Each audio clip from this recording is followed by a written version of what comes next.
The story of Yusuf alayhi salam, basically it is a mixture of the story of Yaqub himself and Yusuf alayhi salam. Because we don't have a story about Yaqub. We had a story about Ibrahim alayhi salam, about Ismail, but we don't have a story about Yaqub. But so as I said, this is a story, a mixture of the story of mainly Yusuf alayhi salam and also his father Yaqub alayhi salam is involved. Allah subhanahu wa ta'ala had detailed this surah in a long surah, detailed this story, in a long surah. And some of the scholars, they said that it is enough just to read the surah. You don't need to go and explain it. For verily it is so clear. That is why the people, they enjoy reading the story. They enjoy listening to the story. They enjoy reading the surah. And one of the first surah that I memorized is actually Surah Yusuf because of the story. So if you are an Arab, who understand, even if you're not an Arab, and you start reading the meaning of the surah, then you will straight away start to memorize it because it's a fluent story, basically. The story is a fluent story. But the tafsir and interpretation brings out things that maybe we're not focusing upon, which is the fawaid, the benefits from the surah. In this surah, lots and lots of benefits, lots of wisdoms and parables and rules. It has conspiracies, it has plotting, it has plans, it has women plotting, men plotting, and also it has that even though that you are keen to be alerted, that will not prevent the qadr will not take place. So even if you are on vigilant and you are a person who's trying to avoid something, even your avoidance for that thing, it does not prevent the qadr to take place. And I'm saying here that Yaqub alayhi salam, from the beginning, he was vigilant and he wanted all of this not to happen, but it took place. Prophet ﷺ was asked about Yusuf alayhi salam. He said, he is Al-Kareem, Ibn Al-Kareem, Ibn Al-Kareem, Ibn Al-Kareem.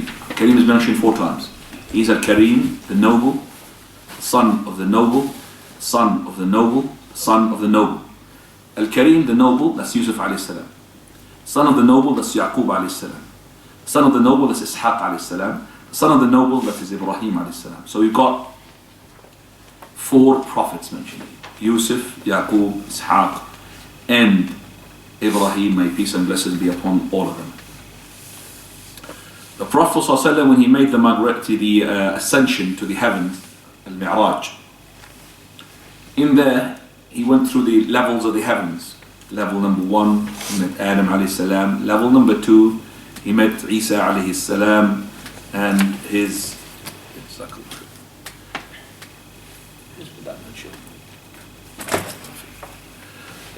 he met level number 2, he met Yusuf alayhi salam. Level number 2, he met Isa alayhi salam and his maternal cousin, and that is Yahya alayhi salam. And then the 3rd heaven, he met Yusuf. And when he entered upon Yusuf, Prophet ﷺ, he said straight away, he said, "Utiya shatr al-husn." He's been given half of the beauty. What does that mean? Imagine that Allah Azza wa Jal created the beauty in one lump. Half of that is for Yusuf alayhi salam, and the other half we share it. Everybody shares it, including the prophets, including the most beautiful man and the most beautiful woman. So imagine the most beautiful person in this world, whether it's a man or a woman, is going to have a portion of that, half of that beauty.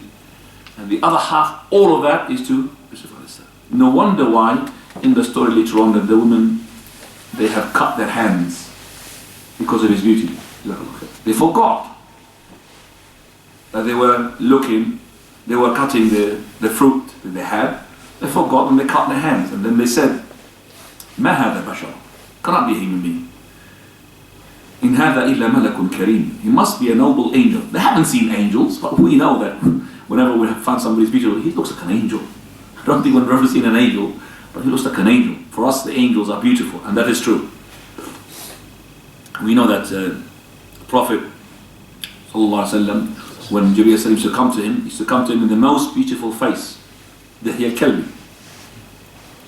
So they don't really put their image, the angels in a human being was ugly. So that's why he looks like an angel. Allah Azza wa Jalla did not just give him the beauty of the outside, but also the beauty of the inside. He was on piety. He was a person, had deen that prevented him from going into something which is very hard for somebody else to do it.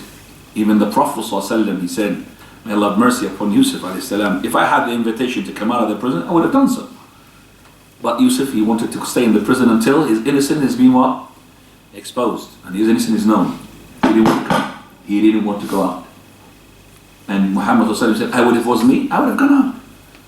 To show that the Prophet Yusuf ﷺ has been given that sort of beauty inside himself. And verily, Allah subhanahu wa ta'ala started the surah, Alif Lam, with the Ra, which is the letters that Allah knows best. In that story, Allah Azza wa Jalla, He says, نَحْنُ نَقُصُّ عَلَيْكَ أَحْسَنَ الْقَصَصِ. Verily, O Muhammad, we narrate to you the best of stories. We narrate to you the best of stories. And here the stories, it's not just the story of Yusuf alayhi salam. The correct opinion, it is all of the stories of the prophets. I mean, this is the story of Yusuf, before the story of Ibrahim, the story of Musa alayhi salam, the story of Nuh alayhi salam, the story of Shu'aib alayhi salam, the story of Hud alayhi salam, the story of Salih alayhi salam, all these prophets. So he's one of them. So it's not, this is نَحْنُ نَقُصُّ عَلَيْكَ أَحْسَنَ الْقَصَصِ. It is not just the story of Yusuf. The best of stories is not here the story of Yusuf alayhi salam. Are you okay, brother? I just hear you talking. No, I'm just saying Never mind. Right. This story started with a vision. A vision that Yusuf alayhi salam saw it as a dream, and ended up with the interpretation of the dream. So the surah started with a dream. It's not in the book, I'm not speaking from the book. Just concentrate and focus, please. The story started with a dream and ended up with the interpretation of the dream. And Allah subhanahu wa ta'ala spoke about that. He said, Yusuf alayhi salam, إِنِّي رَأَيْتُ أَحَدَ عَشَرَ كَوْكَبًا. He says to his father, I have seen 11 planets. 11 planets means the 11, that is his brothers, all of them. 11 planets means the 11 brothers. And وَالشَّمْسَ وَالْقَمَرَ رَأَيْتُهُمْ لِي سَاجِدِينَ. And the sun and the moon, I have seen them prostrated to me as well. Shams wal-Qamari means his father and his mother. Or his mother, his father, and the wife of his father. Because his father, as you remember, we've said that he married to more than one woman. The mother of Yusuf alayhi salam and the other women as well before. So, Yaqub alayhi salam, he is from the prophets that interpret the visions. Straight away, as soon as he had heard his son Yusuf talked about the dream, he realized that this is a true vision. This is a vision telling Yaqub alayhi salam that his son is going to become a prophet. Straight away. And this is a glad tidings from Allah subhanahu wa ta'ala, the Almighty, to Yusuf alayhi salam that he's going to be a prophet. Straight away. And by the way, the Prophet ﷺ, he told us regarding the vision that the vision that you see is out of 3 types. Either it is a dream from the shaitan, we call it nightmare, or it is a ru'ya min al-Rahman, which is something that you see, you're happy with, you see the Prophet of Allah, you see yourself in paradise. You might see as well, I've seen Allah Azza wa Jal. And the third one, which is something to do with what you do daily. So the scholars, they said, this guy, psychologists, that if a person picks up tomatoes in a field all his day, he's guaranteed to pick them up in his dreams. So he picks them up the whole day, he's going to pick them up in his dream as well. His dream will become about tomatoes and picking up tomatoes. So we're not concerned about this type of the third one. We're concerned about the shaitan, first one. If you've seen that one, don't tell it to anybody. And make sure as well, when you're on your bed, you move slightly from that place, because of the place where the shaitan had given you that vision. Can I just ask the brothers to fill up the gaps? I don't like gaps being open.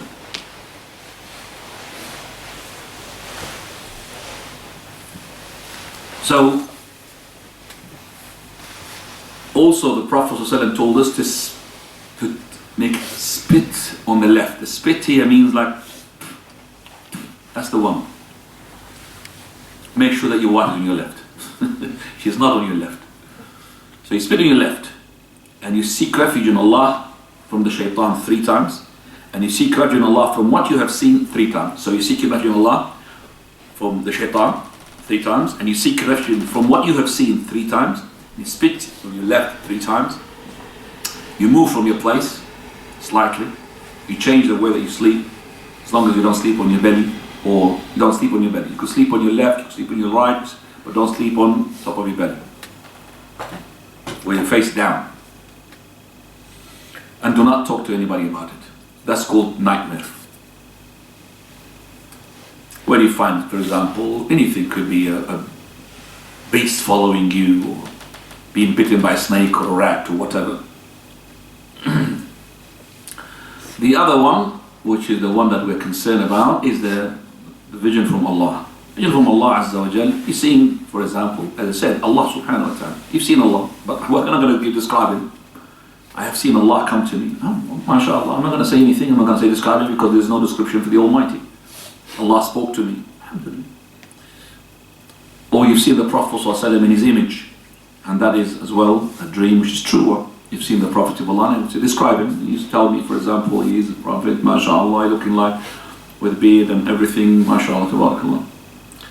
But some of the people, they don't come up with the right description of the Prophet. They might have seen somebody else, not the Prophet. The shaitan does not manifest himself into the figure of a Prophet. But it could come, the shaitan, in a different figure and say, I am Muhammad. Or you've seen yourself with the Prophet, you've seen yourself with the scholars, you've seen yourself, mashallah, reading Quran, you've seen yourself in Jannah, and all of that is a good dream. Now, Prophet ﷺ said, لا تحدث بها إلا لبيبا أو حبيبا. Somebody whose intellect knows what he's doing. Habiba means loving person. You love a person, you tell him, because when you love a person, that means unlikely he's going to what? Envy you. Unlikely he's going to be envy you. So your Habib, he didn't say your brother, because your brother could not be. Because here the brothers of Yusuf would envy him for that dream.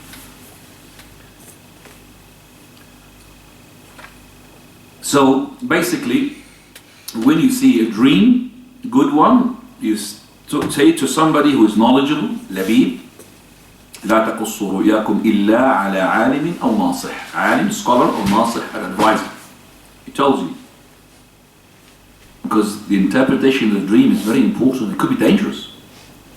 So if somebody had given his dream to somebody who's not knowledgeable, and he said, I have seen myself making the adhan, mashallah, my dream. You went to somebody, said, well, I believe that you're going to steal and your hand is going to cut off. It might take place. Do you understand? It might take place. Why did he say that? Was it, well, I remembered. ثم أذن مؤذن أيتها العير إنكم لسارقون. That is, the caller had made a call, which is not an adhan, call it adhan, call, at the time of the Surah of Yusuf, as we're going to come to it, that you, the brothers of Yusuf, you are thieves. So I have just remembered that you are a thief now. Don't mention your story to somebody like that. You want somebody to tell you, Mu'adhin, mashallah, that means you are a person who is remembering Allah subhanahu wa ta'ala. The adhan is a good sign. Abdullah ibn Zayd, he had seen the adhan in his dream, and his adhan was true so much that we are making the adhan this moment because of the dream of Abdullah ibn Zayd. But the Prophet ﷺ was there to confirm it. So it is a dream that made Yaqub alayhi salam scared on his son. He knew that he's going to be a prophet. He knew he's going to be a glad tidings for us. That's why he was so scared for him from his brothers, because he was really not really sure about his brothers. Even though he loved his brothers, but he knows that this is a father now. He's a father who's got experience. He knows that there will be some sort of shaitan here, envying between them, that he's been specified. Remember, the first crime took place on the face of the earth was not shirk, was envy. Qabil killed Habil because he had envied him that Allah Azza wa Jalla had chosen him. He did not choose him. He had, for example, accepted his sacrifice. He did not accept his. But because of that, because of that, Qabil killed Habil. So because of that, Prophet Yaqub, he was fearing for his son Yusuf عليه السلام. So he said to him, لا تقصص رؤياك على إخوتك. يا بني, O son, do not narrate your story onto your brothers. Why? فيكيد لك كيدا. Why? إن الشيطان الإنسان عدو مبين. These brothers, they will plot against you. And also, shaitan is there. And he's a clear enemy. So you might tell the brothers now to do something regarding yourself. So don't narrate and convey this story to anybody. And he said, على إخوتك. And he had, when he says على إخوتك, that means if you don't narrate it to your brothers, who are you going to narrate it to? Somebody else? No. So it's enough for me. I have interpreted your dream. So when you have an interpretation from somebody, don't go to somebody else. Khalas. That person. And that is why when the man came to the Prophet ﷺ, and he said that I've seen a vision, he's about to interpret it. Abu Bakr said, may I make an oath upon you, Prophet of Allah, let me interpret it. So the Prophet ﷺ, he let him go interpret it. So he gave the interpretation. So the Prophet ﷺ, he said, أصبت بعضا وأخطأت بعضا. You were right, Abu Bakr, in something, and you were wrong in something else. So he said, I beseech you by Allah to tell me what I was wrong. He said, don't give me an oath upon me, and I'm not going to tell you. And he did not give the interpretation, another interpretation for that man. That man was to be satisfied with the interpretation of whom? Why? Because it's one interpretation. There's no second interpretation. So you're too late now. Do you understand that? If that man accepted Abu Bakr, khalas. And man, he was there. He could have just said, Messenger of Allah, you tell me what is wrong. But it's been finished now. Khalas, interpretation taking place. Prophet Allah said the interpretation of the dream is like on a leg of a bird or a foot of a bird.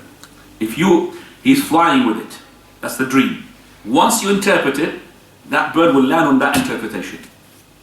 It's finished. I cannot go to the bird and get up, go to another land. It's finished. The interpretation taking place. So that's why do not interpret your dream except with somebody who is knowledgeable. Now, the people of the book, in their books, the Torah, they say that Prophet Yusuf, he had narrated that story to his brothers, and that is not correct. We believe that he did not interpret it, he did not tell it to his brothers, and he had abided with what his father told him. And thus his father, he said to him, كَذَلِكَ يَجْتَبِيكَ رَبُّكَ وَيُعَلِّمُكَ مِنْ تَأْوِيلِ الْأَحْلَامِ وَكَذَلِكَ يَجْتَبِيكَ رَبُّكَ. And your Lord had chosen you. And he is going to be, as well, teaching you from the interpretations. Then the story started. Prophet of Allah has been told, لَقَدْ كَانَ فِي يُوسُفَ وَإِخْوَتِهِ آيَاتٌ لِلسَّائِلِ. Verily, in the story of Yusuf and his brothers, ayat. Ayat means signs. Signs for the true prophethood of Muhammad. Muhammad sallallahu alayhi wa sallam, a prophet, he was in Mecca. He did not come out of Mecca when he was young until he went with his uncle to Bilad al-Sham. He didn't really travel around, and he was illiterate, ummi. Yet that story, Surah Yusuf, was revealed to him when he was in Mecca. To the amazement of the people of Quraysh, to the amazement of the people of the book, who do not have the same details of what the story of Yusuf had contained. Some of those details were not mentioned in the people of the book, the story. The people of the book, for example, either deliberately or they didn't have it, and most likely it's deliberately that the rabbis had hidden the part regarding the wife of Al-Aziz. It was not there. which we're going to be talking about, the wife of Al-Aziz story with Yusuf alayhi salam. إذ قالوا لا يوسف وأخوه أحب إلى أبينا منا ونحن عصبة. These brothers are 11, so 10 of them, the 11th is his little brother. Call it all of them 12. Okay, so the 10, because is him and his other brother, they call him Binyamin, Allahu A'lam. That is the two brothers, they are from different mother. They said that Yusuf alayhi salam, Yusuf, our brother, and his little brother, Yusuf and his brother, أحب إلى أبينا منا, that he is more beloved by our father. He is dearer to our father than us. وَنَحْنُ عُصْبَةٌ, while we are a group of people, we are more than them. إِنَّ أَبَانَ لَفِي ضَلَالٍ مُبِينٍ. For verily our father, he is in what? Misguidance. And that tells us 100%, like I said to you before the last time, that those 10 brothers, they cannot be the asbab. Because they are accusing their father, who is a prophet, they know he's a prophet, to be misguided. لَفِي ضَلَالٍ مُبِينٍ, that means in a clear misguidance. How can these 10 or even one of these 10 brothers can be a prophet when they say that their father was a prophet is in a clear mistake or a clear misguidance? It cannot be. Prophets, they don't say that. And you cannot say, for example, oh, they became prophets after they said this. No. Allah choose the prophets from their youth to be good all the way. Allahu a'lamu haythu yaj'alu risalah. Allah subhanahu wa ta'ala says, Surah Al-An'am, Allah knows where He puts His message, or He selects His prophet to deliver His message. So all the prophets have been chosen to be good from the beginning. Because if he was not good, and then he turned to be good, people will not listen to him. He becomes a prophet.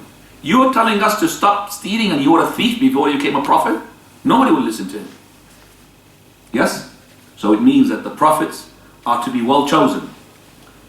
So they cannot be prophets. So the ayah which talks about a number of ayat, wal-asbat, al-asbat, al-asbat means the tribes of Banu Israel. And each sibt, they had a prophet. Each sibt, each tribe had a prophet. But it's not talking about these 10 brothers who are harboring evil. So much evil in them. Yes, the evil differs from one brother to another. Some of them really much evil. They want to kill Yusuf. Some of them, don't kill him, just throw him in the well. Some of them want to kill him, some of them, well, the result is the same. You want your father to love you? Well, just let Yusuf to be away. Why should we kill him?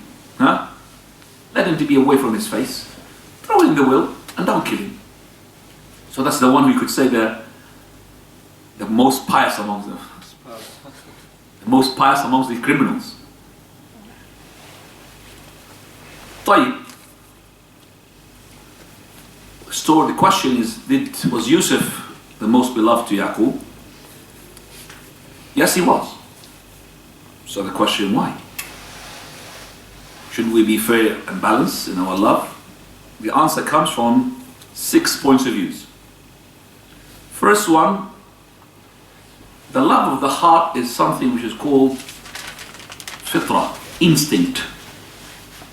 Your heart is not your hand, no way. Prophet of Allah, he had married 11. 9 they were together. Amongst them Aisha. Aisha, she was the most beloved in his heart. So that's why he said, Allahumma hada qasm. This is my, this is my portion, this is my fima amlik, what I control. It's a matter. فَلَا تَلُمْنِي فِيمَا لَا أَمْلِكْ. Do not blame me, O Lord, for something which I can't really control. That means the heart in your hand, O Lord. He loves Aisha. And thus they say in the poetry that if the beloved person came to you with one, you could say, sin or one mistake, along with him comes hundreds of his good things that you love. That's why you keep a close eye. And that's why, for example, when you start disciplining somebody whom we don't have love with him, it's not going to be the same when you discipline someone whom you love, regardless of what you're going to do. Maybe you're going to beat them in the same way, but still you're going to beat the other one with a smile. Because the love comes in. Still you can't really... So Yaqub alayhi salam used to love his son Yusuf, which is from the fitrah. But he was just in the way he deals with them. And this is what we believe about our Prophet Yaqub alayhi salam. He would not, for example, give more vegetables to Yusuf alayhi salam or fruit or whatever, and they deprive the others. No, it's not right. Second answer, that he was young. He is second to last from the age-wise. Less than him is Binyamin, younger than him. And when somebody is young, as a father, he deals with the young with mercy. Not with love, with what? With mercy. And that's why he starts defending him against his elder brothers. That's what I do. When I see the young one, don't talk to him. I might yell at that young boy, but I will not tolerate for older brother to yell at the younger one. This is natural. When you become a father, you will know what I'm talking about. So the younger just takes the mercy from you, shafaqah. And because of that, some of the older children, they start hating the what? The younger one. Oh, father is not just in our way. And they start saying, see, look, he's bringing him a laptop. He didn't bring us a laptop when we were that age. I was poor, you see, I couldn't bring you a laptop. And now I'm a rich a bit. He's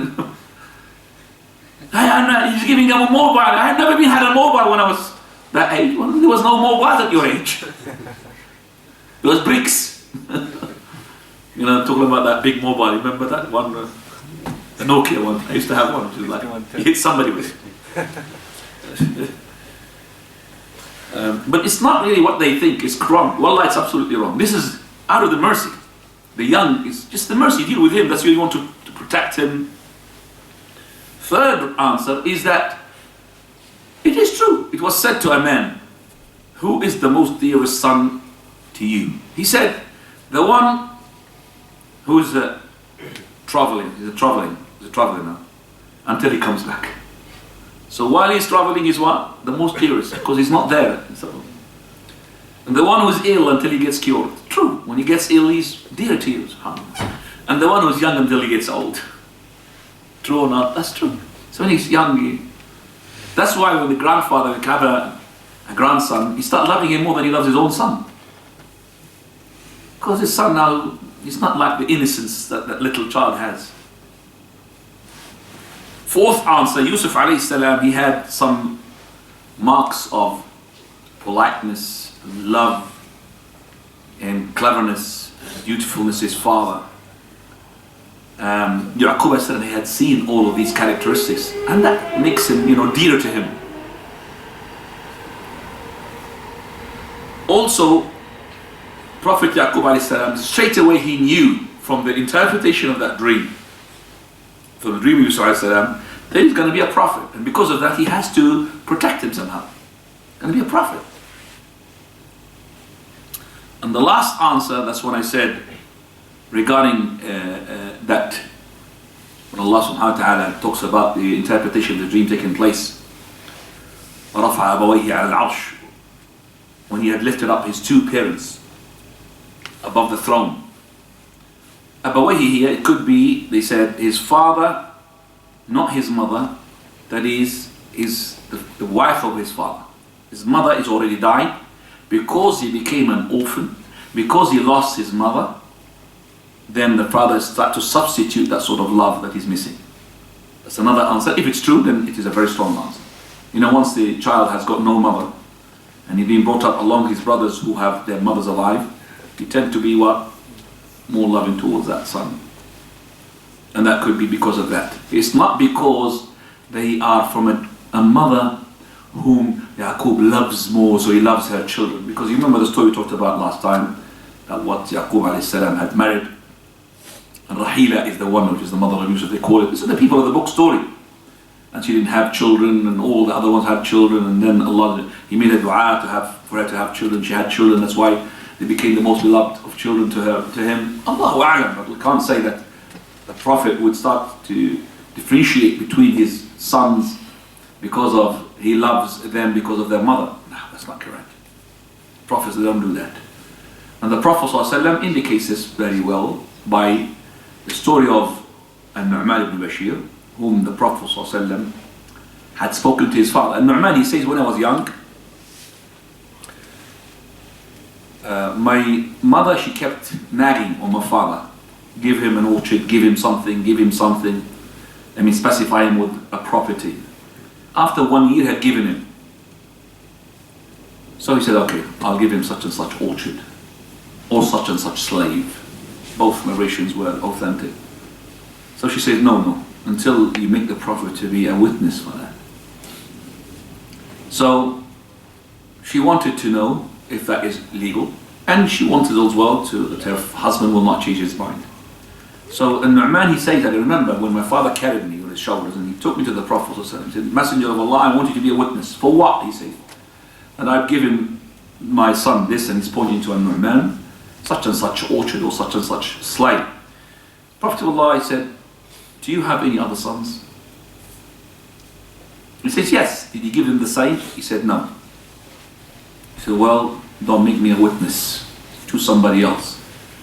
Don't make me a witness for injustice. For verily, ittaqu Allah fi abnaikum, fear Allah regarding your children.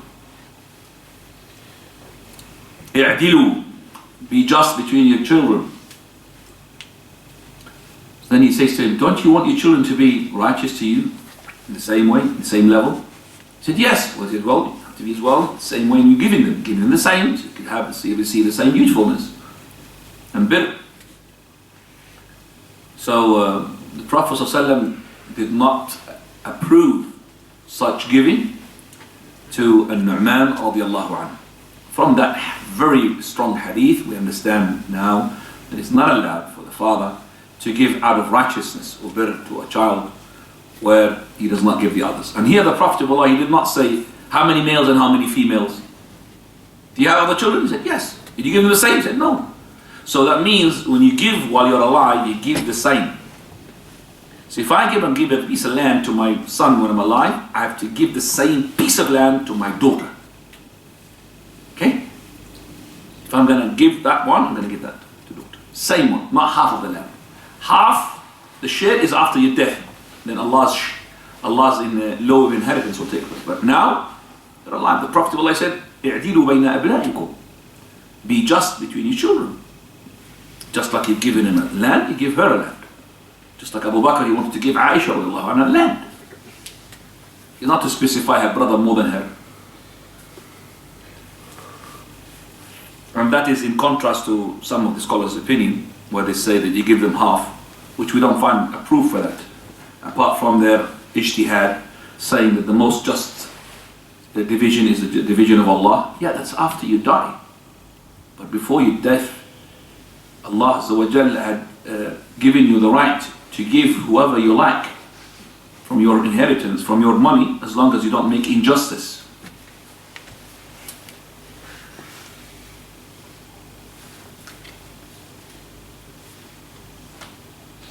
I'll give you an example.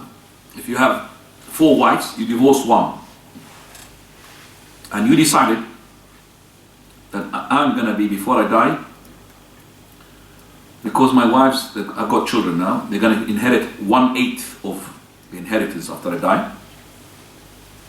This wife of mine has been divorced, I've got 3 left. I'm going to get 1/8 to my divorced wife before I die.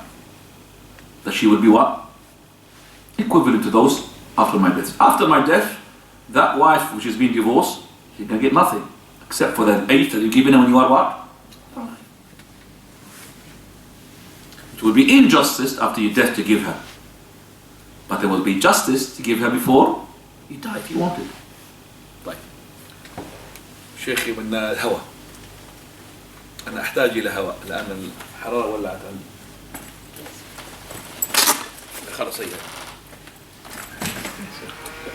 الحمد لله.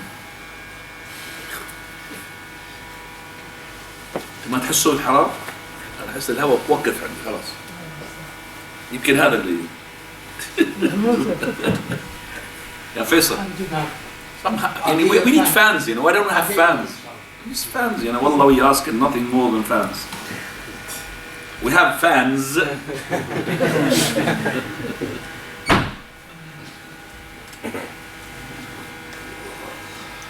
طيب. That's the sixth answer. Wallahu ta'ala a'lam. Now, after giving that introduction, let's go to Ibn Kathir and start reading from the book and elaborating.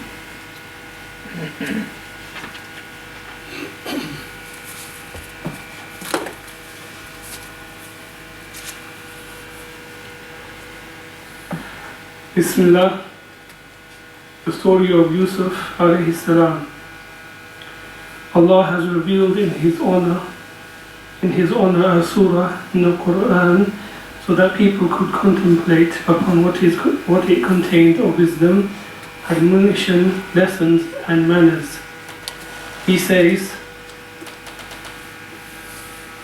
translated to mean in English language, Alif Lam Ra, these are the verses of the clear book. We have revealed it as an Arabic Quran that you may understand. We narrate to you the most beautiful of stories in that which we revealed to you in this Quran. Before this, though you were certainly unaware of it. Allah has praised His book that He revealed to His slave and messenger in the eloquent Arabic language, which is equally understood by every intelligent person. It was the Okay, before we just Alif Lam Ra, we said the interpretation of that, lots of narration, but the most authentic one, they are letters. Allah knows what they are. This is what Abdullah ibn Abbas said. Letters, which we don't know what they mean. It's from those letters the Quran is being made. طيب. It was the most sublime book sent down from the heaven, brought by the most honored angel and to the best of mankind in all time.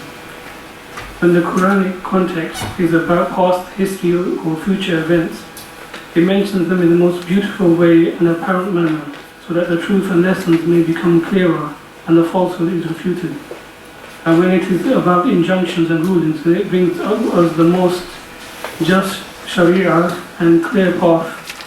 The Quran says, in translated to me, and the words of your Lord have been perfected in truth and justice.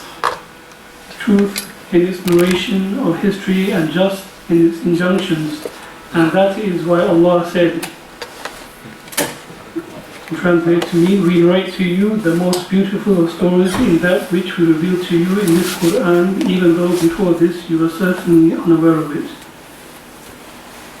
Allah has also said, and translate to me, and thus we have sent to you a revelation by our command.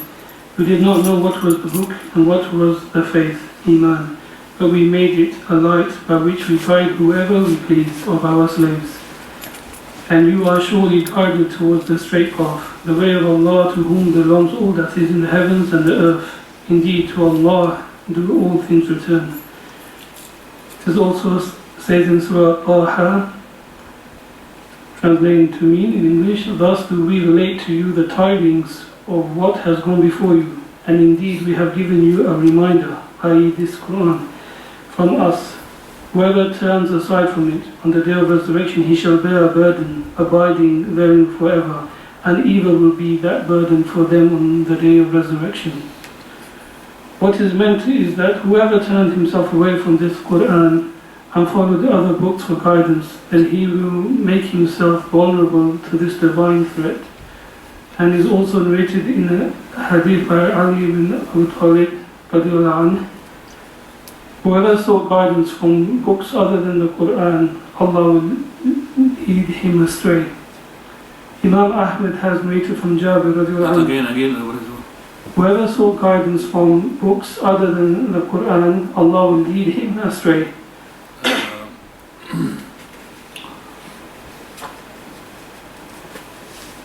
That hadith is not authentic. Now, because it says from the Prophet and also from him, موقوفا ومرفوعا. It says that, موقوفا ومرفوعا? No. It's just from Ali. It's from the Prophet or from Ali. It's not authentic. Now, Imam Ahmed rahimahullah has narrated from Jabir radiallahu anhu that Umar ibn Khattab radiallahu anhu came to the Prophet sallallahu alayhi wasallam with a book which he was given by some Jews. He read that book to the Prophet ﷺ. The Prophet became angry and said, Are you in bewilderment, O Ibn Khattab? Are you in the bewilderment? What does that mean? Amazed. Astonished? Amazed. Awesome. What's your Amazed? senses?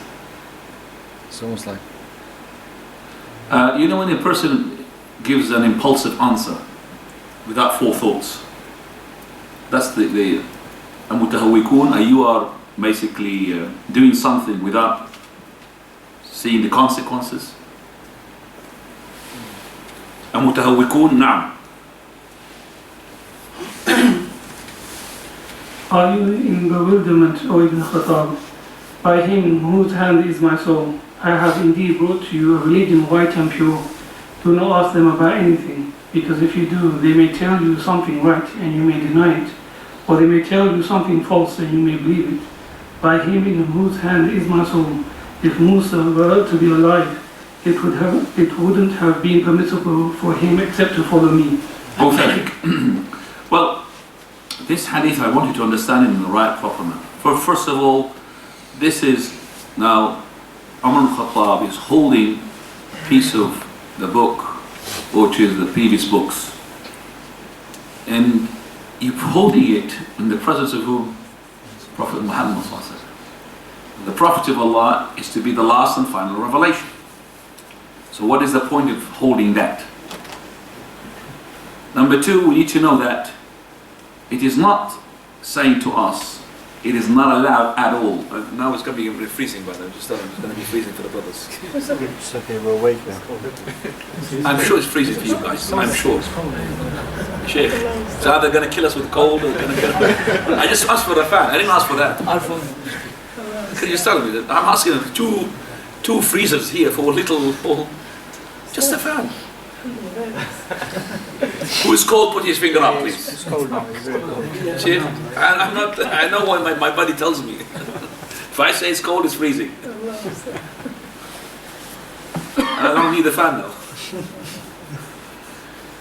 I mean, two freezers here for a small room like this is too much. It's gonna be. We're gonna freeze, by the way. I wish there were having this controllable temperature by itself. That's what we're supposed to do. طيب. Verily,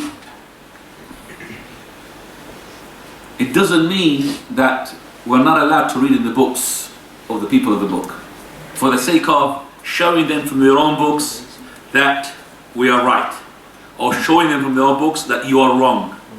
No problem. For know for a fact, there was a person called Abdullah ibn Amr ibn al-As, radiallahu anhuma, who is known to read from the people of the book, scripture of the book. One of those people came to Abdullah ibn Amr al-As from the ear of the followers, and he asked him, can you tell me, O Abdullah, what is the description of the Prophet in the Torah, in the Old Testament? So he said, by Allah, he's been mentioned in the Torah with a similar description of the Quran. Ya ayyuhan nabi, O Prophet, inna qad arsalnaka shahidan wa mubashiran wa nadhira. We have sent you as a shahid, witness, mubashir, glad tidings, and a nadhir, warner. And also, wa hirzan lil ummiyin. There's an addition from the book, people of the book. And also, hirz means a protection for those who are illiterate. So this is in the Torah. So we know now that even Muhammad's name is being mentioned in one of the Bibles called Barnaba in Arabic. I don't know what's in English. Barnabas. Okay. Arabic is Barnaba. So Barnabas. So he's been mentioned there with the name Muhammadin in the anthem of Sulaiman, I think. Yes? Song of Solomon. Yeah, that's his name. Yes. Song of Solomon.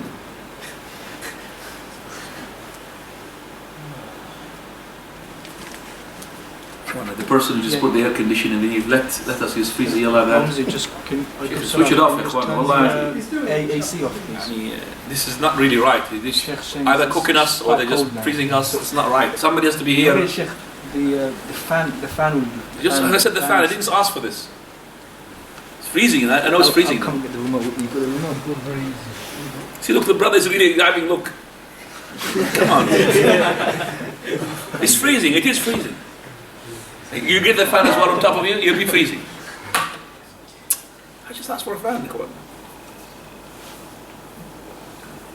It's really pushing towards us. Really cold air. This is.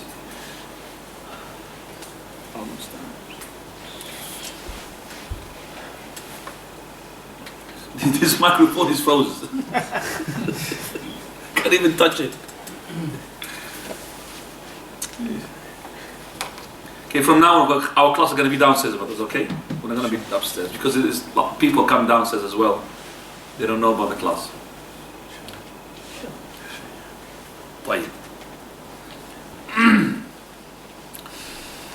So if a person wants to read the Bible for the sake of refuting or showing or proving a point, no problem. But to make the Bible as a substitute for the Quran, that's not correct. We believe that there is still in the Bible the word of Allah. No doubt about that. You can't say everything in the Bible is shirk. No, there is tawheed there, monotheism. Up to now, up to date. But because we don't know which one is true, which is not, we know that what is synchronized with the Quran is true, but the one which is not synchronized and the Quran does invalidate it, then it's wrong. If it does not invalidate it, then we leave it as the stories of the Prophet ﷺ, حَدِّثُوا عَنْ بَنِي إِسْرَائِيلَ, talk about the stories of Bani Israel, and there is no harm. And Allah Azza wa Jalla, as I said, spoke about that in Surah Al-Kahf. When He said that the people of the book, that they say that there are 4, the 5th one is a dog, or 5, the 6th one is a dog. So He mentioned what they have said. So no problem to mention.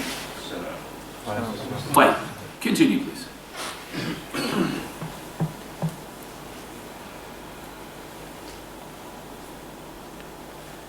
Imam Ahmad has noted in his hadith with various chains from Umar radiallahu anhu, says, by him in whose hand is my soul, if Musa alayhi salam happens to come among you, and you followed him and left him, you will go off the right path.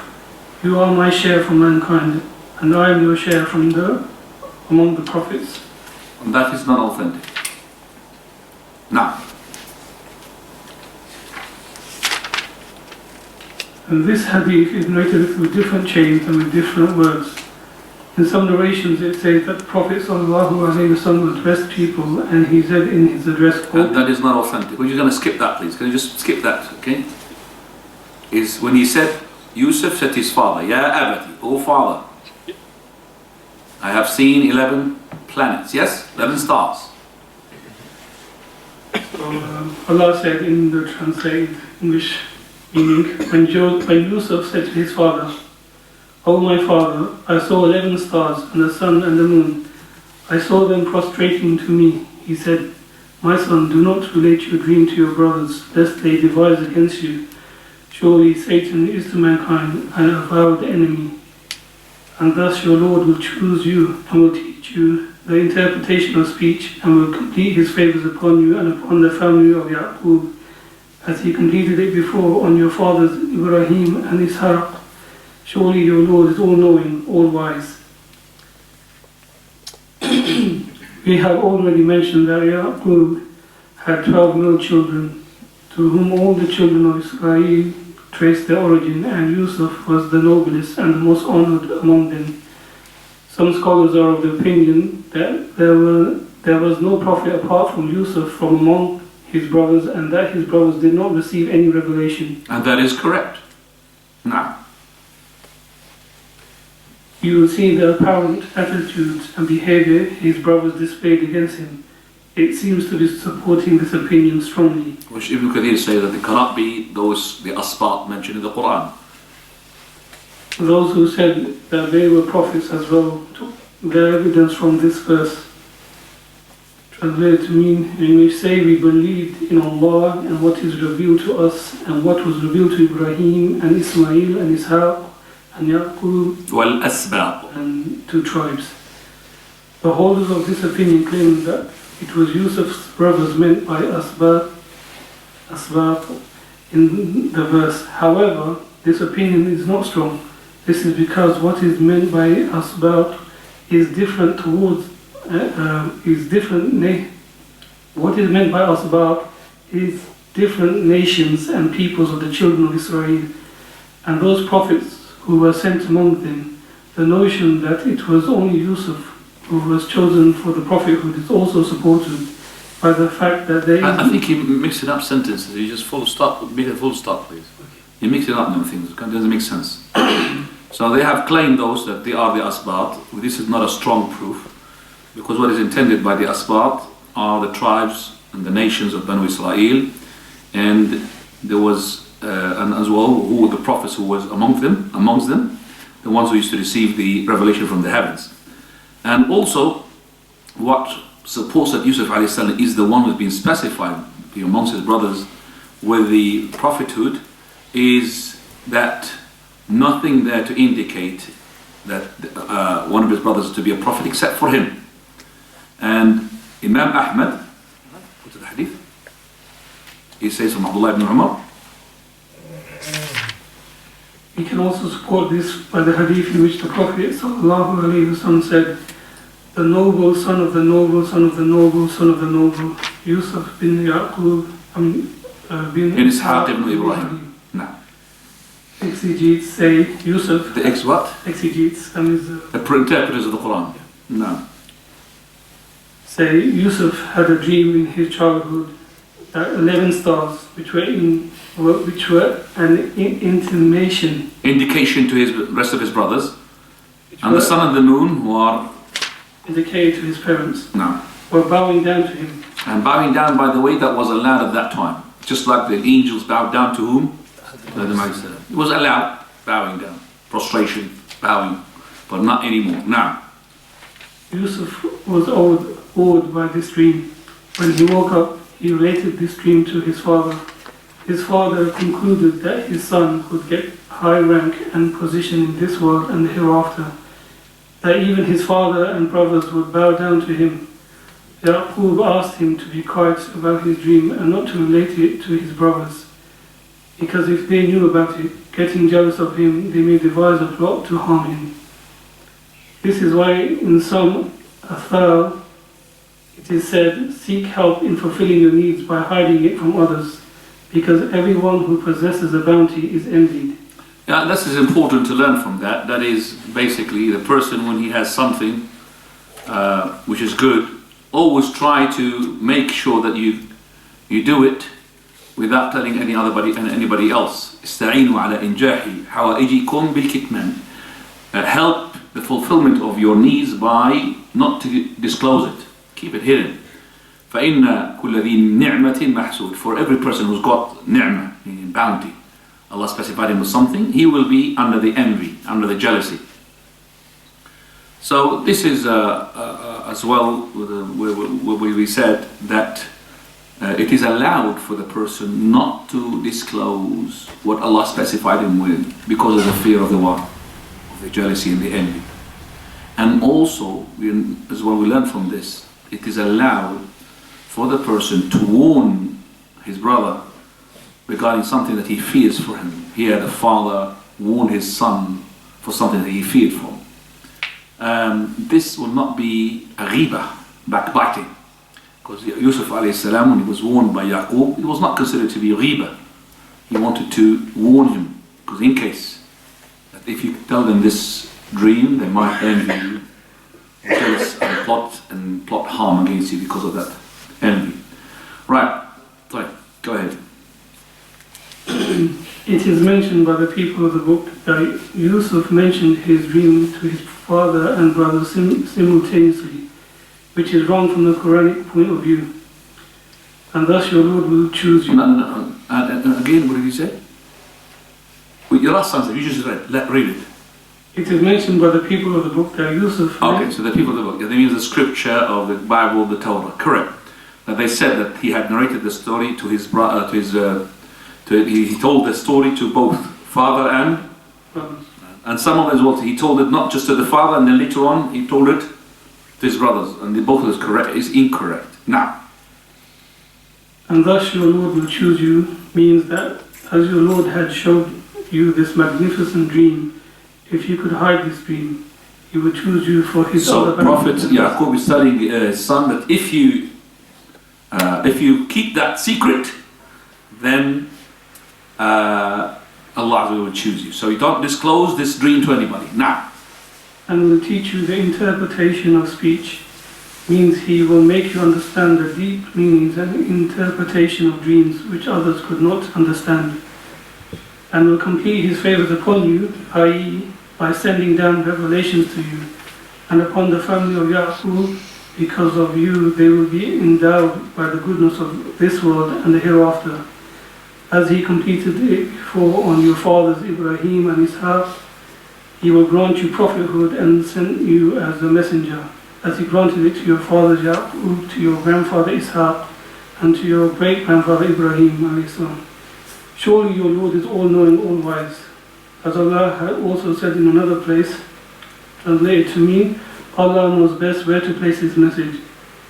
That is why the Prophet ﷺ said, and he was asked about who was the most noblest one, by saying, Yusuf, the Prophet of Allah, the son of the Prophet of Allah, the son of the Prophet of Allah, the son of the friend of Allah. طيب. Son of the friend of Allah, you said the last one? Yes.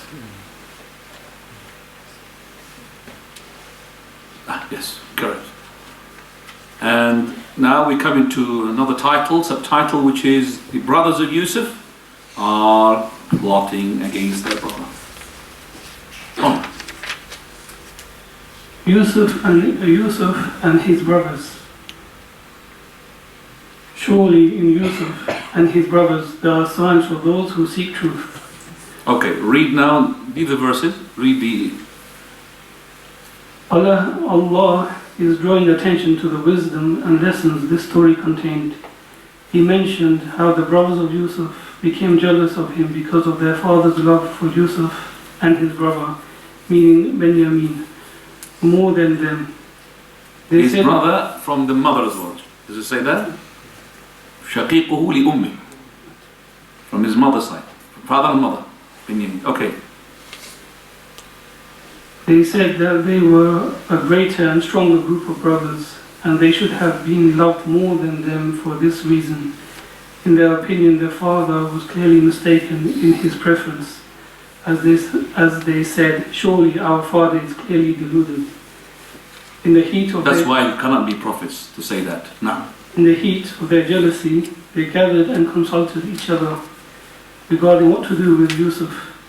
They discussed whether to kill him or to cast him to a land that he may never return from, so they could get all the attention and love of their father, and then they will repent for their sin. Subhanallah. So they plotted how to repent as well. Did you understand that? They plotted the crime, and how can we repent from the crime? So a person said, I'm going to kill this person, and then I'm going to seek repentance from Allah. Now, when they agreed to that idea, someone from amongst them said, do not kill... And he's the most pious of the criminals. He said, do not kill Yusuf, but cast him into the bottom of the well, and he will be picked up by some passing caravan. Meaning that if the result that you want, that you're going to be beloved by your father when Yusuf goes, well, the same result is going to be taking place, whether you kill him or you throw him in the well. But it's better throw him in the well. This is I would say, the one who's got a bit of love towards his brother.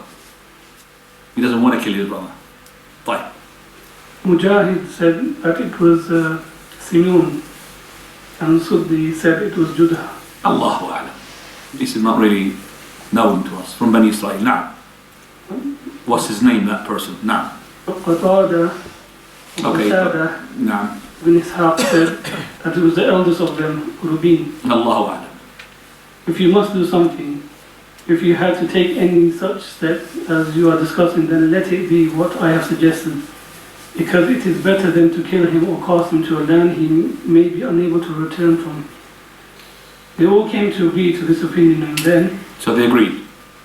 They said, قالوا يا أبانا ما لك لا تأمنا على يوسف. Now. They said, our father, why do you not trust us with Yusuf? We are sincere for his well-being. Send him with us tomorrow. We stop here, send him for tomorrow. This is where the plan, I'm going to be talking about inshallah. So when the plan starts, that's our talk on the 9th of September inshallah. If you have any if you have any questions regarding what we have said, we got only I think 6 minutes. How much? What time is today? 24. 24, so you've got 9 minutes. So until that time inshallah. Sheikh, where it says Allah has praised this book, which is equally understood by every intelligent person.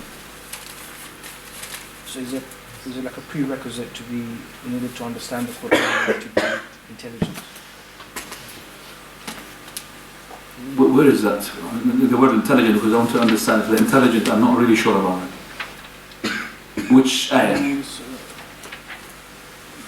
Surah Yusuf 1 to 3.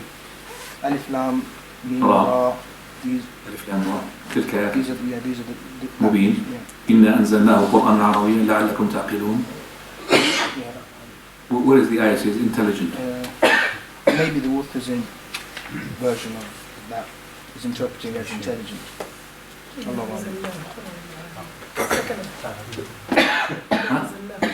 قرآنا عربيا. طيب. No, this is that it is not for intelligence. It says that this is Quran is being given to you in the Arabic language so that you may pay heed. It doesn't say it's for intelligent. No, so the translation is wrong. Oh, okay, where does it say intelligent? I didn't hear that translation. Try to find it. It's the same book. Allah has praised His book that He revealed to His slave and messenger in the eloquent Arabic language, which is equally understood by every intelligent Hang on. This is not the Surah Yusuf. It's not Surah Yusuf. Is Yusuf? No. It's the explanation. It's not Surah Yusuf. Sorry, it's the explanation from the author. Yes, okay, right, okay. Don't mix up things with the Quran. Okay, right, never mind. But this is always لِقَوْمٍ لَعَلَّهُمْ يَتَفَكَّرُونَ. Allah will always say that the people who pay heed are the ones who are contemplate, but not the one who is intelligent. Intelligence means something else. It's pay heed and extra. No. Any person who just أَلْقَى السَّمْعَ وَهُوَ شَهِيدٌ, he will just listen properly.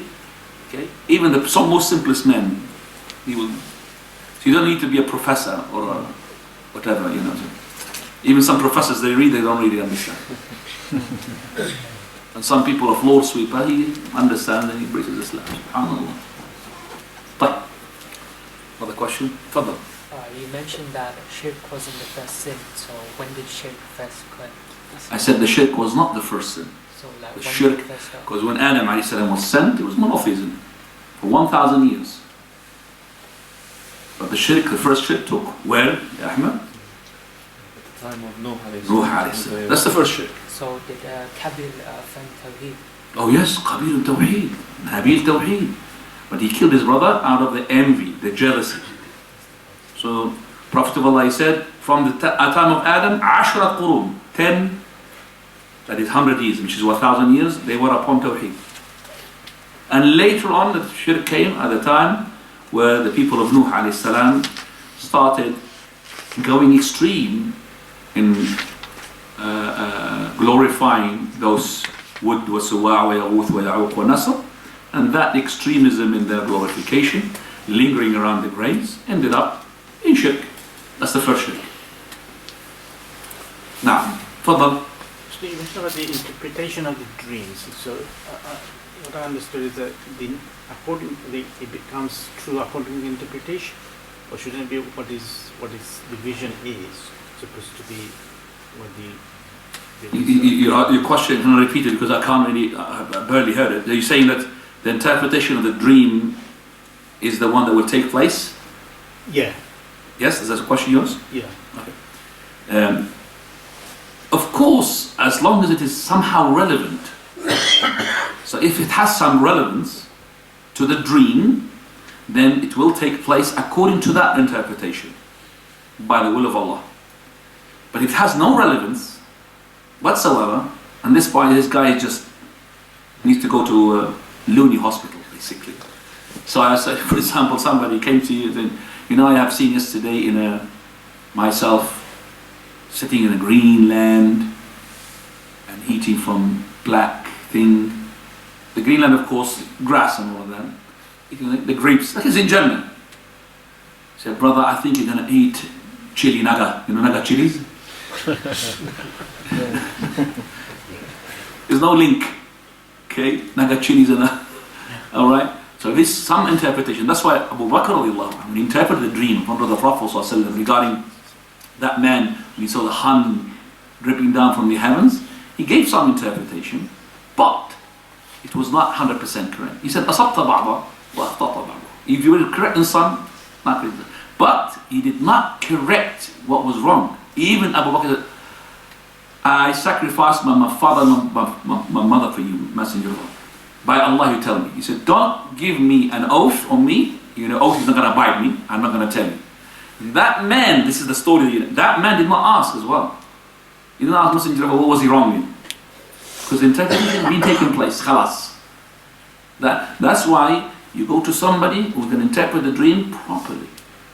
And the dream is part of the prophethood. So, when somebody came to Imam Malik regarding an interpretation of the dream, he said, I can't interpret. He said, just give me an interpretation. Just an interpretation. He said, how are we going to play around with prophethood? It's a prophethood. You can't just give me any interpretation. So you find, for example, some of the students of knowledge or scholars, they're not really good. So when you give them a dream, go to somebody else. Or they themselves, they know amongst them there's such and such X, Z, Y person, he knows more than the others. Even is not as knowledgeable as them, but he is more specified in the what? In the dreams. So that's why we say go to the person, as the Prophet said, labib, nasih, alim. He mentioned these words, labib, lub, brain, nasih, advisor, alim. He knows what he's talking about. Doesn't mean you have to be the most biggest scholar. As I said, some of the scholars I know, Sheikh al-Albani doesn't like to interpret dreams. We used to, for example, point to Sheikh Muhammad Musa, Allah have mercy upon him. He specified interpreting dreams. And the knowledge of Sheikh Muhammad Musa does not reach even the ankle of the Sheikh al-Albani. But some people, as I said, better than others in interpretation of the dreams. And that's why some of the prophets, they don't interpret the dreams. Yaqub interprets the dreams. Yusuf interprets the dream. Do you understand me? So it's not everybody, all prophets interpret the dreams. Now, we have only 1 minute because we need to have at least 2 minutes to go downstairs. Any other questions? Okay, subhanakallah bihamdik ashhadu an la ilaha illa anta astaghfiruka wa atubu ilayk.